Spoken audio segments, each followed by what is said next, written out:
વચનામૃત અંત્ય પ્રકરણ 21 છે. સ્વામિનારાયણ હરે, સ્વામિનારાયણ હરે.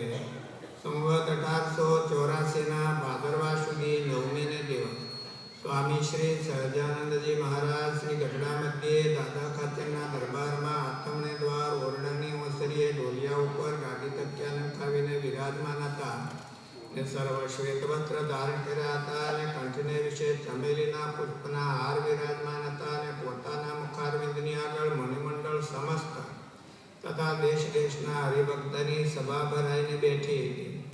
પછી શ્રીજી મહારાજે ગોપાળાનંદ સ્વામીને અને શુકમુનિને પ્રશ્ન ઉત્તર કરવાની આજ્ઞા કરી.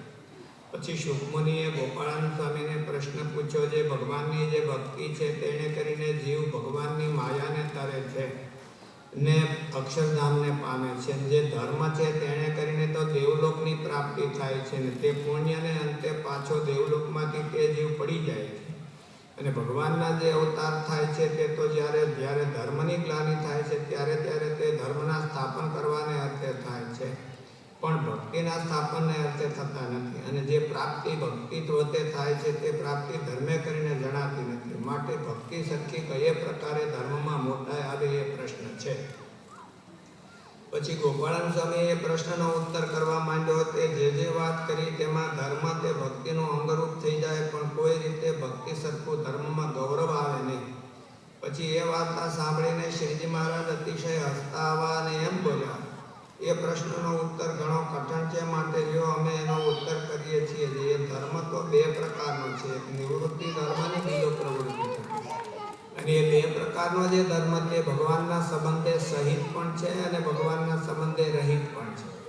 તેમાં ભગવાનના સંબંધે સહિત જે ધર્મ છે તે તો નારદ સનકાદિક શુકજી ધ્રુવ પ્રહલાદ અંબરીશ આદિક જે ભક્તજન તેનો છે.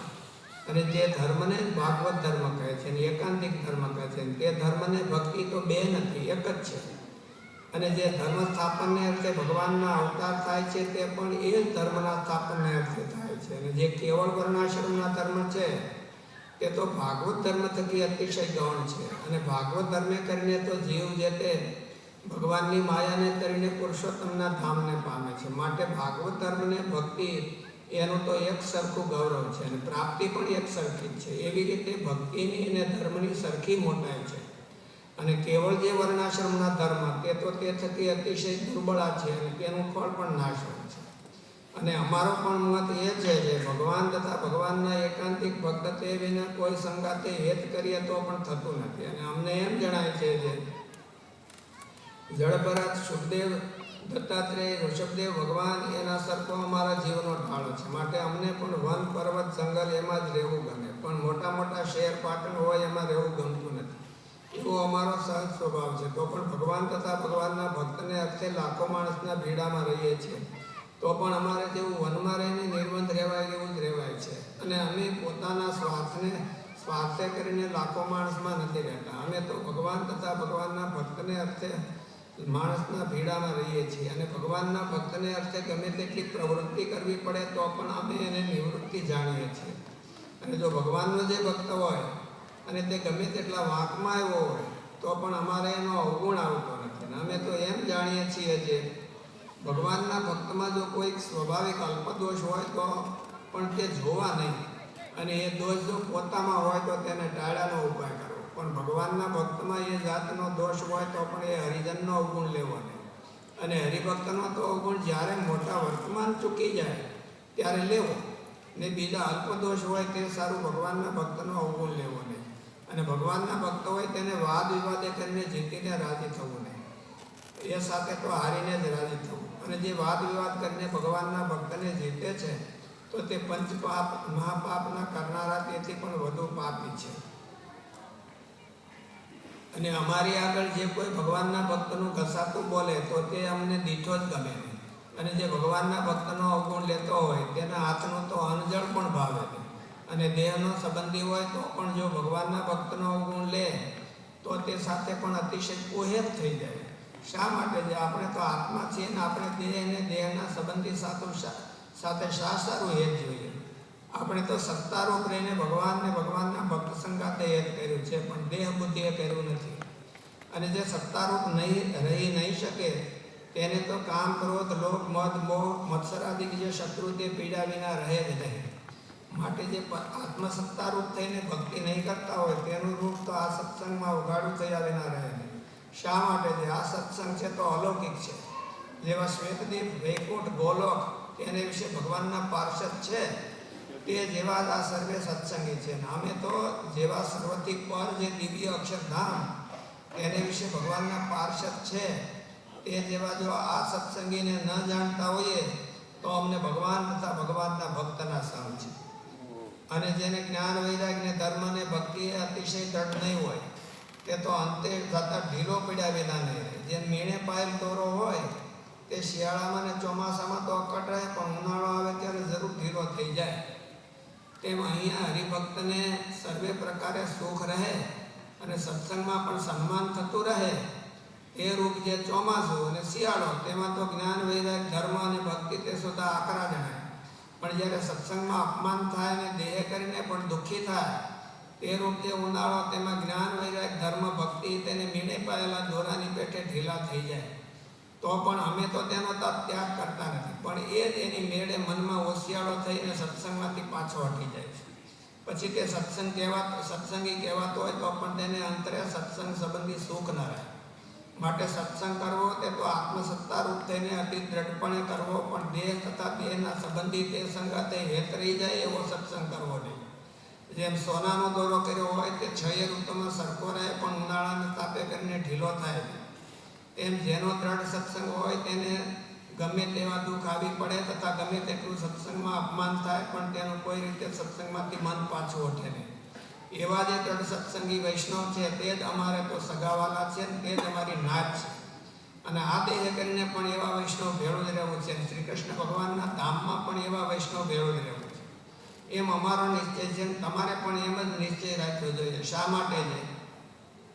તમે સર્વે અમારે આશ્રિત થયા છો માટે અમારે તમને હિતની વાત હોય તે કહી જોઈએ. અને મિત્ર પણ તેને જાણવો છે. પોતાના હિતની વાત હોય તે દુઃખ લગાડીને પણ કહે એ જ મિત્રનું લક્ષણ છે.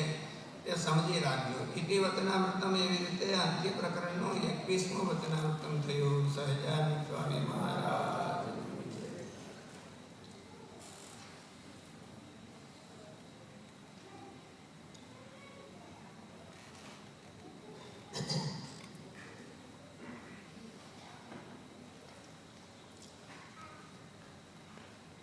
શ્રીજી મહારાજે સંતોને પ્રશ્ન ઉત્તર કરવાની આજ્ઞા કરી. શુકાનંદ સ્વામીએ ગોપાળાનંદ સ્વામીને પ્રશ્ન પૂછ્યો કે ભગવાનના જે અવતાર થાય છે એ ધર્મનું સ્થાપન કરવાને માટે થાય છે એવું ગીતામાં ભગવાને કહ્યું છે. યદા યદા હિ ધર્મસ્ય ગ્લાનિર્ભવતિ ભારત અભ્યુત્થાનમ ધર્મસ્ય તદાત્માનાં સૃજામ્યહં. જ્યારે જ્યારે ધર્મની ગ્લાનિ થાય ત્યારે હું આ પૃથ્વી ઉપર અવતાર ધારણ કરું છું એવું શ્રી કૃષ્ણ ભગવાને ગીતામાં અર્જુનને બતાવ્યું છે. એટલે એ શ્લોકનો આધાર લઈને શુકાનંદ સ્વામીએ ગોપાળાનંદ સ્વામીને પ્રશ્ન પૂછ્યો કે ભગવાનના જે અવતાર થાય છે એ ધર્મના સ્થાપનને માટે થાય છે, પરંતુ ધર્મ વડે કરીને ભગવાનના ધામને પામી શકાતું નથી. જન્મ મરણથી રહિત થઈ શકાતું નથી. જન્મ મરણથી રહિત થવું હોય તો ભગવાનની ભક્તિ કરવી પડે છે, પણ ભક્તિના સ્થાપનને અર્થે તો ભગવાનના અવતાર થતા નથી. અને ધર્મનું ફળ છે નાશવંત છે. ગીતામાં ભગવાને કીધું કે ક્ષીણે પુણ્ય મૃત્યુલોકમ વિશંતિ. જ્યાં સુધી પુણ્ય હોય ત્યાં સુધી સ્વર્ગમાં રહે છે, અને પુણ્ય ફૂટી જાય એટલે પાછો પૃથ્વી ઉપર પાછો પડે છે. એટલે ધર્મનું ફળ તો નાશવંત છે, તો પણ ભગવાન એનું સ્થાપન કરવા માટે આવે છે, અને ભક્તિનું સ્થાપન કરવા માટે કેમ નથી આવતા? તો તો ધર્મમાં એવી શું મોટાઈ છે કે ભગવાન એને માટે અહીંયા પૃથ્વી ઉપર આવે છે? ગોપાળાનંદ સ્વામીએ ઉત્તર કરવા માંડ્યો પણ થયો નહીં. પછી મહારાજે કીધું કે મહારાજ કે જો એનો ઉત્તર અમે.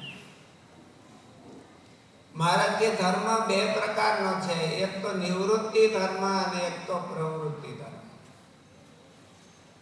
નિવૃત્તિ ધર્મની અને પ્રવૃત્તિ ધર્મની સ્પેશિયલ વ્યાખ્યા આપણા ધર્મશાસ્ત્રોમાં કઈ છે.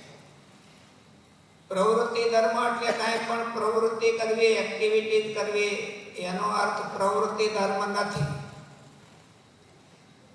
એમ તો કોઈ પણ એક્ટિવિટી કર્યા વિના કોઈ પણ માણસ રહી શકતો નથી.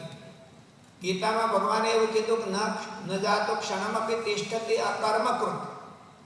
આજે એક ક્ષણ પણ કર્મ કર્યા વિના રહેતો નથી. તો કર્મને પ્રવૃત્તિ કહેવી એવો અર્થ નથી. ઘણી વખત કોઈને કાંઈક એક્સિડન્ટ થઈ ગયું હોય અને ડૉક્ટરે એને બેડ રેસ્ટ કીધો હોય કે તમારે ઊભું જ નહીં થવાનું, ઊભું જ રહેવાનું. પછી એની કોઈ ખબર કાઢવા જાય તો વાતો કરે, હોઈને થાકી ગયો. માણસ થાકી ગયો હોય તો હોઈ જાય એટલે થાક ઉતરી જાય, પણ હોઈને કોઈ થાકી જાય તો આખે થાકી જાય. એટલે હોવું એ એક જાતનું કર્મ છે. એમાં ભલે આપણને વિશ્રાંતિ મળે અને ફ્રેશનેસ મળે, પણ તો પણ કર્મ છે. એટલે ગીતામાં ભગવાને કીધું નહીં ક્ષણમપી જાતું તિષ્ઠતિ અકર્મકૃત. એક ક્ષણ પણ માણસ કર્મ કર્યા વિના રહી શકાતો. ઊંઘે ને માણસ ઊંઘે એટલે એમાંથી લોકો એને ઉઠાડે તો કેમ કે મારી કાચી ઊંઘ હતી. અને જો બરાબર આરામ થઈ ગયો તો કે મારે ઊંઘ પાકી ગઈ. ખીચડી કાચી હોય ને પાકી હોય એની જોડે ઊંઘ હતી હોય. એટલે ઊંઘની એક ક્રિયા છે, બીજું કઈ છે નહીં. એ પણ એક કર્મ જ છે. એટલે કર્મ તો બધાય કરે છે, પણ પ્રવૃત્તિ એટલે શું? તો પ્રવૃત્તિ એટલે ધનને માટે પુરુષાર્થ કરવો, પાવને માટે કે રૂપિયા માટે, ગમે તે માટે. કુટુંબને માટે પુરુષાર્થ કરવો, સત્તાને માટે પુરુષાર્થ કરવો. આવા જે પુરુષાર્થ છે એ બધી પ્રવૃત્તિ કહેવાય.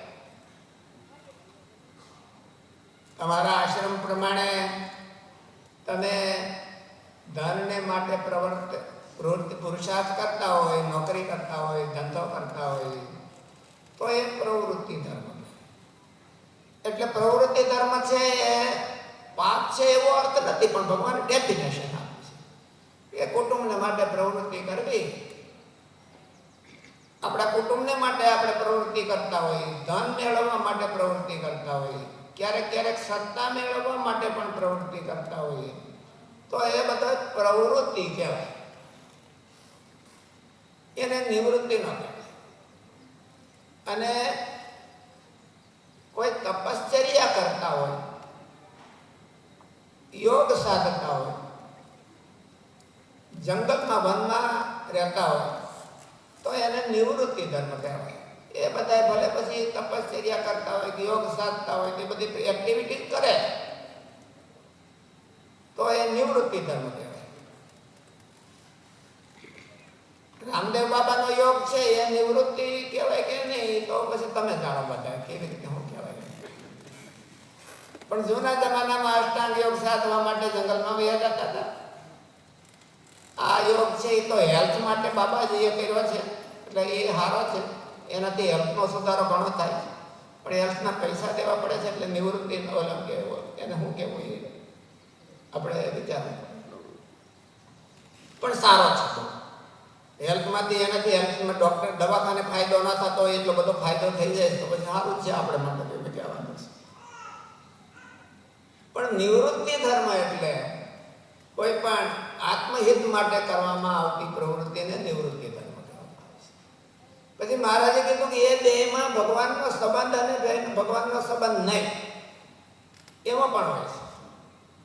ક્યારેક નિવૃત્તિ ધર્મ હોય અને ભગવાનનો સંબંધ ન હોય, અને ક્યારેક પ્રવૃત્તિ ધર્મ હોય અને ભગવાનનો સંબંધ હોય, એવું બની શકે છે. દાખલા તરીકે ઘણી જગ્યાએ ઘણા યુનિટો હોય એમાં તપશ્ચર્યાને અતિ મહત્વ આપવામાં આવે છે, પણ ભગવાનને રાજી કરવા તપ કરવું એવું નહીં. ત્યાં સુધી મહત્વ આપવામાં આવે છે કે જો તપશ્ચર્યા કરતા કરતા મરી જાય તો એને વધારેમાં વધારે સન્માન મળે. જેમ આપણી મિલિટરીમાં કોઈ શહીદ થઈ જાય તો એને રાષ્ટ્રધ્વજ અડધી કાઠીએ ફરકાવીને એને સન્માન વીર ચક્ર આપવામાં આવે છે. આ એમ ભૂખ્યો મરી જાય તો એને એમ કે વીર ચક્ર તો નહીં આપતું, પણ જે હશે પણ એમ કે સન્માન વધારે આપવામાં આવે છે. પણ ભગવાનનો એમાં સંબંધ ન હોય એટલે કેવળ નિવૃત્તિ ધર્મ કહેવાય. અને પ્રવૃત્તિ ધર્મમાં ભગવાનનો સંબંધ ક્યારેક ક્યારેક હોય, એટલે નિવૃત્તિમાં પણ ક્યારેક ક્યારેક ભગવાનનો સંબંધ હોય છે. અને પ્રવૃત્તિ ધર્મ હોય, દાખલા તરીકે તમે ગ્રહસ્થાશ્રમમાં છો અને ધનને માટે પ્રવૃત્તિ કરો છો તો પણ ઘણા ભગવાનને માટે પોતાની પુણ્ય કમાઈ ભગવાનના કાર્યમાં દેતા હોય છે, મંદિરમાં ઠાકોરજીને સમર્પણ કરતા હોય છે. તો એ સમર્પણ છે એ ભગવાનનો સંબંધ થયો કહેવાય, અને એ પ્રવૃત્તિ કરે છે તો પણ એ નિર્ગુણ કહેવાય. એટલે કોઈ પણ પ્રવૃત્તિ હોય એનો હેતુ શું છે? એક વખત બહુ જાણવા જેવું છે. હું હૈદરાબાદ હતો ત્યારે એક હરિભગત હતા, એની ઉંમર 20, 22, 25 વર્ષની હતી. એણે મને બહુ સરસ એક વાત કરી. વાત તો એવી કરી કે સ્વામી, મારા લગ્ન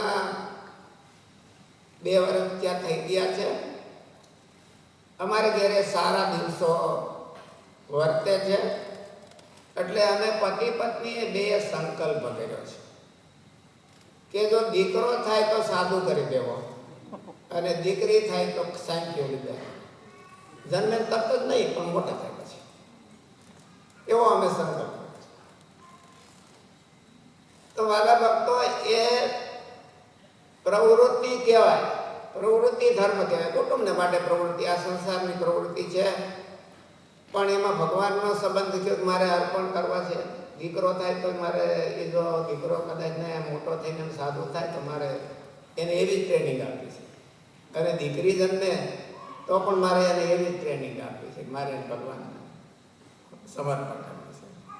તો વાલા ભક્તો, એ પ્રવૃત્તિમાં પણ ભગવાનનો સંબંધ જોડી શકાય છે, અને એ પ્રવૃત્તિ નિર્ગુણ કહેવાય છે. પ્રવૃત્તિ છે એ નિર્ગુણ કહેવાય છે. આપણે અહીંયા જે આ સ્કૂલમાં બેઠા છીએ, અને ઇસ્કોન બહુ મોટી પ્રવૃત્તિ જગતમાં ચાલે છે, પણ કૃષ્ણ ભાવ ના પ્રવૃત્તિ, એને માટે પ્રવૃત્તિ કરવી. પ્રવૃત્તિ આપણને તો ક્યારેક ક્યારેક બહુ સંકોચ થાય કે કોઈ પણ સ્ટેશનમાં ઊભા હોય તો એના સંન્યાસી હોય કે આ ગીતા લો, આ તમે ગીતા લો. આપણે શિક્ષાપત્રી નાની છે, મફત આવે એવી છે, તો કોઈ મફત દેતા નથી.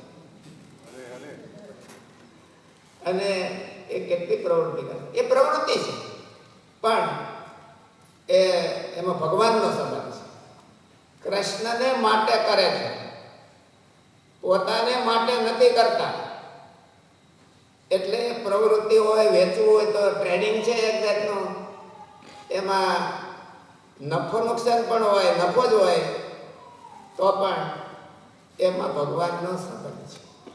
એટલે એવી પ્રવૃત્તિ કરવી કે એમાં ભગવાનનો સંબંધ હોય. આપણે સત્સંગી હોય તો એમને તો મહારાજે કીધું છે કે તમે તમારા આવકનો 10મો અથવા 20મો ભાગ એ ભગવાનને અર્થે કાઢજો, અને ભક્તો કરતા હોય છે, પોતાની શક્તિ પ્રમાણે એ ભગવાનને સમર્પણ કરતા હોય છે. એટલે આપણી પ્રવૃત્તિમાં ભગવાનનો સંબંધ થઈ ગયો, એ ભગવાનનો સંબંધવાળી પ્રવૃત્તિ. એટલે મહારાજે કીધું કે જે ભગવાનના પ્રવૃત્તિ ને નિવૃત્તિ બે છે, પણ ભગવાનના સંબંધવાળી છે પ્રવૃત્તિ અને ભગવાનના સંબંધવાળી નિવૃત્તિ છે, એ જ ભાગવત ધર્મ છે. એમાં ને ભક્તિમાં બેમાં ડિફરન્સ નથી. એ જ ભક્તિ છે, એના કરતાં પણ ભાગવત ધર્મ એના કરતાં પણ એક ડગલું આગળ છે. આ વચનામૃતમાં મહારાજે કીધું ભાગવત ધર્મનો અર્થ શું? તો ભગવાન આ પૃથ્વી ઉપર આવે છે અને અનેક જીવોના કલ્યાણને માટે પ્રવૃત્તિ કરે છે, એને ભાગવત ધર્મ કહેવામાં આવે છે.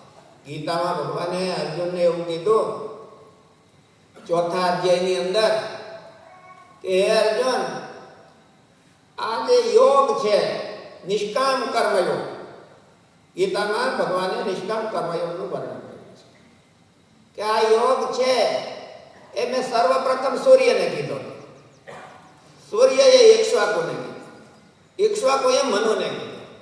એમ કરતા કરતા પરંપરાથી આ યોગ મેં શીખવાડ્યો તો શરૂઆતમાં બધાને, પણ ધીરે ધીરે ભૂલાઈ ગયો. એટલે ફરીથી પાછું હું તને કહું છું. અર્જુનને ભગવાને એવું કીધું હું તને આ શીખવાડું છું. ભગવાન આ પૃથ્વી ઉપર આવે છે એ શા માટે આવે છે? ભગવાનના અવતારો જે થાય છે એ ભાગવત ધર્મનું સ્થાપન કરવા માટે આવે છે. યદા યદા હિ ધર્મસ્ય ગ્લાનિર્ભવતિ ભારત, તો ધર્મ એ ધર્મ છે કે ભાગવત ધર્મની ગ્લાનિ જ્યારે થાય ત્યારે પૃથ્વી ઉપર ભગવાન આવે. પછી ભગવાન રામ હોય કે ભગવાન શ્રી કૃષ્ણ હોય કે ભગવાન સ્વામિનારાયણ હોય, એ અહીંયા પૃથ્વી ઉપર આવે છે તો ભાગવત ધર્મનું સ્થાપન કરવાને માટે આવે છે.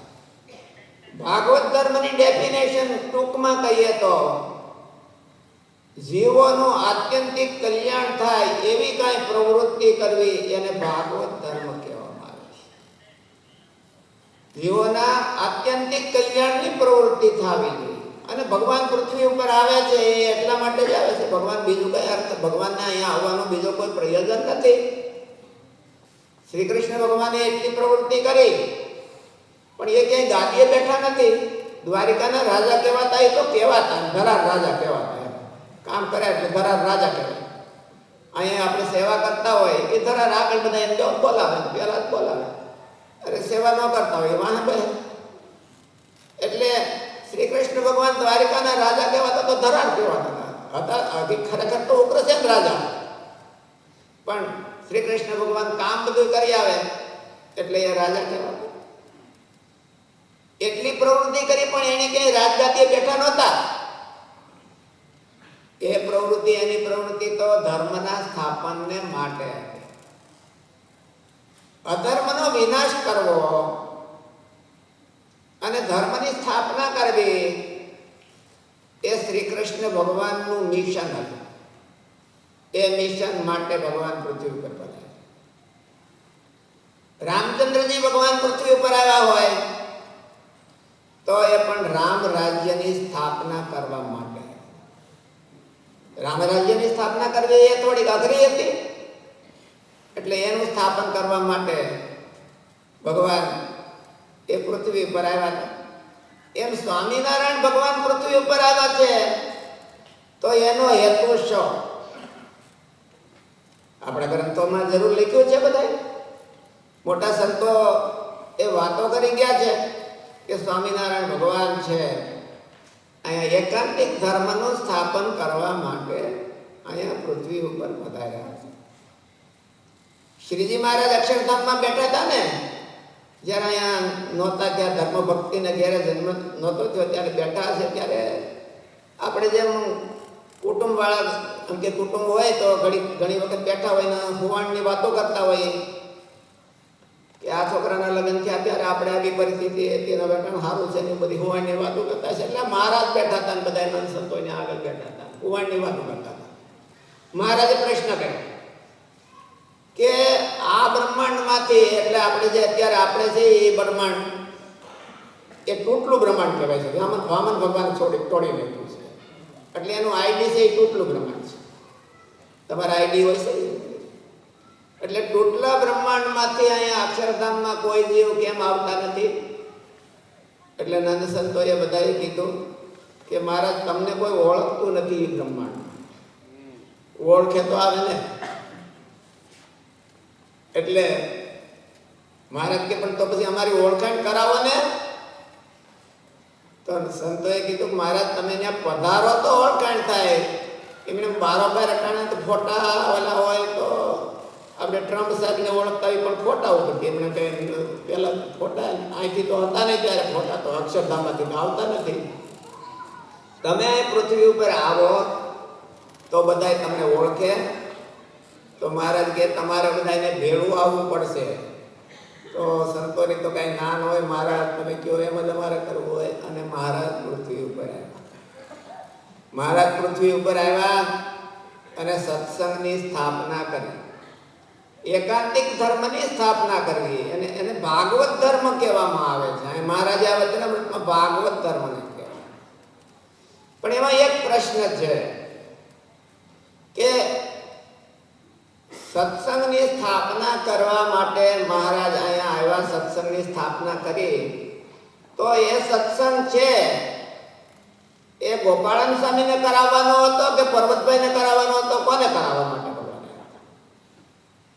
એને બધાને તો સત્સંગ હતો. હવે ધામમાંથી લઈને આવ્યા એને સત્સંગ હતો. આપણા જેવા રખડતા હતા અહીંયા લંડનમાં એને માટે.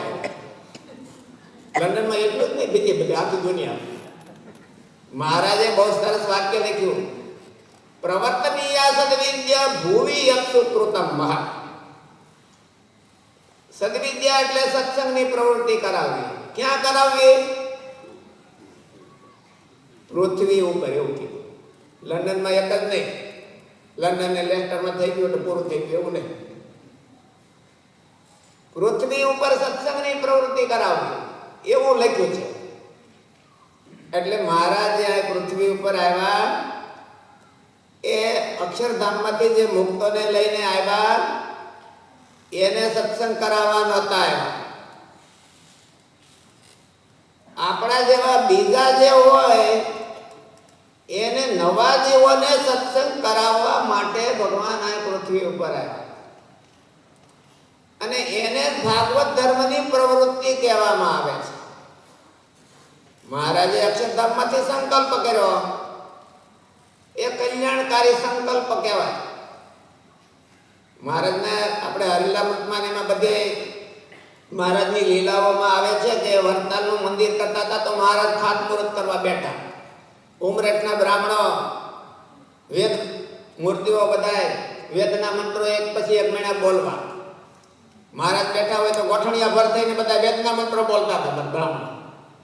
પછી મહારાજને કીધું કે ચમચીમાં પાણી લ્યો અને સંકલ્પ કરો કે આ મંદિર તમે હું કરવા કરો છો. આપણે અહીંયા સત્સંગની સભામાં હું કરવા બેઠા છે, સંકલ્પ કરવાનો છે. હરવા ફરવાને ટાઈમ પાસ કરવા હાટું નથી બેઠા.